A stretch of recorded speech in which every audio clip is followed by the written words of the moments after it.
মাইকের কাছে এমন এক ভয়ঙ্কর ক্ষমতা ছিল যেটা নিয়ে প্রতিটি পুরুষ শুধু স্বপ্নই দেখতে পারে। যদি কোনো মেয়ে তার চোখের দিকে মাত্র 3 সেকেন্ড তাকাতো, তবে সেই মেয়েটি পাগলের মতো তার প্রেমে পড়ে যেত। সে ঠিক তখনই এক মেয়ের ঘর থেকে বেরিয়ে আসছিল। এমন সময় সামনে থেকে আরেক সুন্দরী এসে পড়লো। চোখে চোখ পড়া মাত্র আপনি তো বুঝতেই পারছেন, মাইক আবারও ঘরে ফিরে গেল। এই শক্তি যেমন মজার ছিল, তেমনই ছিল বিপজ্জনকও। কারণ এই কারণে সে প্রতিদিন অফিসের জন্য দেরি করত। হোটেল থেকে বেরিয়েই সে বসকে ফোন করে বলল, আমি রাস্তায় আছি। কিন্তু তখনই ট্যাক্সি চালক তার দিকে মুচকি হাসলো। যখন সে অফিসে পৌঁছালো, বস সাফ জানিয়ে দিল, তোমাকে চাকরি থেকে বরখাস্ত করা হলো। কারণ কোম্পানির প্রতিটি মহিলা কর্মী, এমনকি বসের মেয়েও মাইকের সঙ্গে জড়িয়ে পড়েছিল।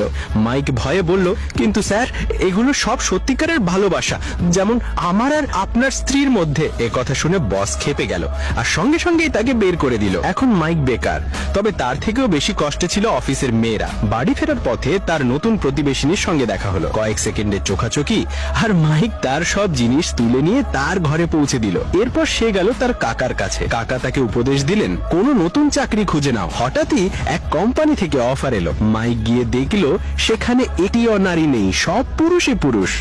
মাইক খুশিতে আত্মহারা হলো।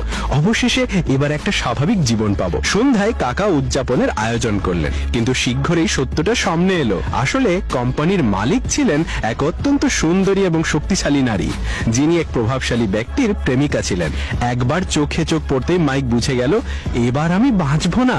নিজেকে বাঁচাতে সে চিকিৎসা করানোর সিদ্ধান্ত নিল। কাকা তাকে বিখ্যাত মনোচিকিৎসক লুসির নাম বলল। মাইক তার কাছে গেল এবং অবাক হয়ে দেখলো, লুসিকে দেখে তার কোনো প্রতিক্রিয়া হলো না, আর লুসির উপরও তার জাদু কাজ করলো না। চিকিৎসা শুরু হলো, কিন্তু অনেকবার চেষ্টা করার পরও ব্যর্থ হলো। তখন লুসি এক মানসিক খেলা খেললো, প্রত্যেক মেয়েকে আমার মতো ভেবে দেখো। আশ্চর্যজনকভাবে এটা কাজ করলো, কিন্তু হঠাৎই এক সুপার মডেল সদৃশ বা সুন্দরী সামনে এসে দাঁড়ালো। মাত্র 3 সেকেন্ডের মধ্যে সব আবার গন্ডগোল হয়ে গেল। শেষে লুসি শেষ চাল খেললো। সে জানালায় উঠে পড়লো এবং লাফ দেওয়ার ভান করলো।